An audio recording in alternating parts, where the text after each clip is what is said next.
teólogo, Uhum. arqueólogo E e filósofo. filósofo. Você, Mandíbula, o que você é? Universitário. Ou seja, ele pega tudo. Ele pega tudo, exatamente.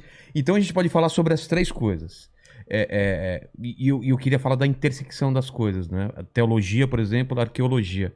O que a gente tem hoje de concreto? Porque a gente vê muita série, muito filme, muito documentário de estão achando a Arca da Aliança, onde está indícios da Arca de Noé. Arca de Noé e tal. O que a gente tem de estudo de arqueologia que comprove os tempos bíblicos ou esses grandes momentos que a gente viu relatados na Bíblia? Porque tem uma linha tem pessoas que acham que é tudo metáfora, é tudo histórias que significam outra coisa, e tem uma linha que fala, não, muito daquelas coisas realmente aconteceram. As pragas do Egito, o dilúvio, e tem gente procurando essas evidências. Em que pé que a gente tá? Bom, vamos separar algumas coisas aqui na mesa. Tá. Em primeiro lugar, existe a arqueologia séria, que é aquela que tem formação acadêmica, tem congressos, tem acadêmicos, tem trabalho científico, trabalho de campo, e tem aquela arqueologia de almanaque, daquele camarada que é dentista, você tá entendendo? Ou auxiliar de não sei lá o quê. Vai atrás de teorias da vai atrás da conspiração. teoria da conspiração e volta lá. E aí fala que encontrou a Arca de Noé. Existem 42 supostos achados da Arca de Noé. 42.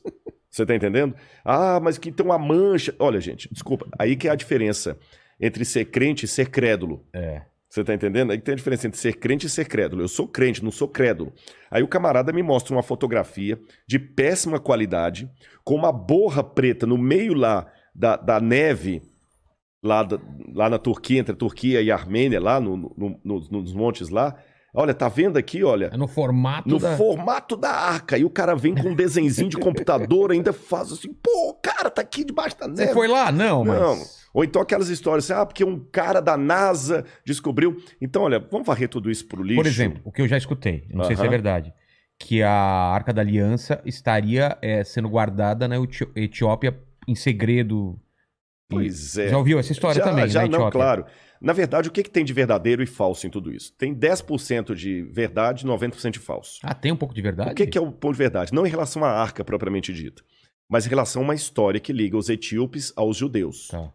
Porque, de fato, existem exames até de DNA que comprovaram que há muitos etíopes que são judeus. São Descendentes da rainha de Sabá com Salomão. Tanto é que o Estado de Israel reconhece esses etíopes e dá cidadania israelense para eles. Tem até um filme, eu estou tentando lembrar agora o nome, que a Mossad vai até recuperar alguns desses etíopes e levá-los, tirar do país, lá até entra em Ruanda com o Idi Amin Dada, fazer uma negociação com ele, para recuperar esses etíopes e levar, que eles estavam sendo ameaçados de morte, estavam sendo mortos por antissemitas, e levaram para Israel. E tem muito etíope lá, judeu de sangue etíope, negro, mais negro do que eu até, no exército lá, israelense e tudo mais. Então isso é verdade. Agora eu falei, isso é os 10%. 90% de erro. Aí começa agora uma longa lenda que o rei Salomão estava lá com a rainha de Sabá. Quando ela foi embora, ela tinha um filho com ele. E o rei Salomão resolveu dar de presente para o filho uma réplica da Arca da Aliança. Aí, só que o menininho era muito esperto, trocou a réplica pela original e levou a original para a Etiópia, onde ficou guardada. Só que isso tudo é fantasia.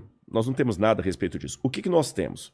Até a Bíblia não fala como é que a arca desapareceu. É uma inferência. Eu estou falando da Arca da Aliança, onde estão os 10 mandamentos. Ela descreve com detalhes. Com detalhes, absurdos, sim, né, os anjos, exatamente. Eu tô falando querubins. Querubins. Né? Eu tô falando daquela que o Indiana Jones encontrou. Aquela ali. Aquela lá.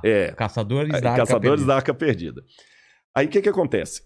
Quando Nabucodonosor, em 587 a.C., ou antes da Era Comum, como os judeus preferem dizer, quando Nabucodonosor destruiu Jerusalém e o templo, ele levou instrumentos do templo para a terra de Sinar. Isso era comum, tá certo? Eu venho cá, domino você, eu vou pegar os seus deuses.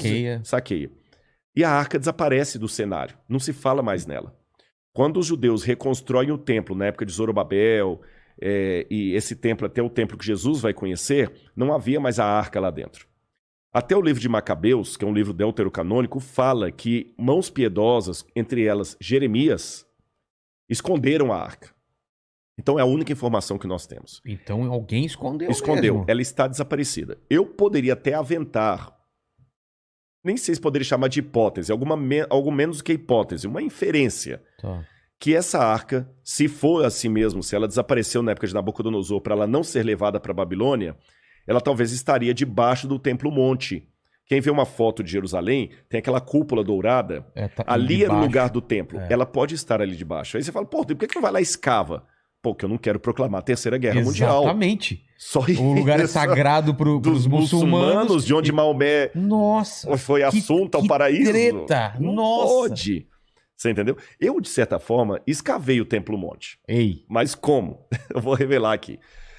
Uma colher, né? Não, foi, mas é que tem... E a minha esposa também, ela participou disso comigo.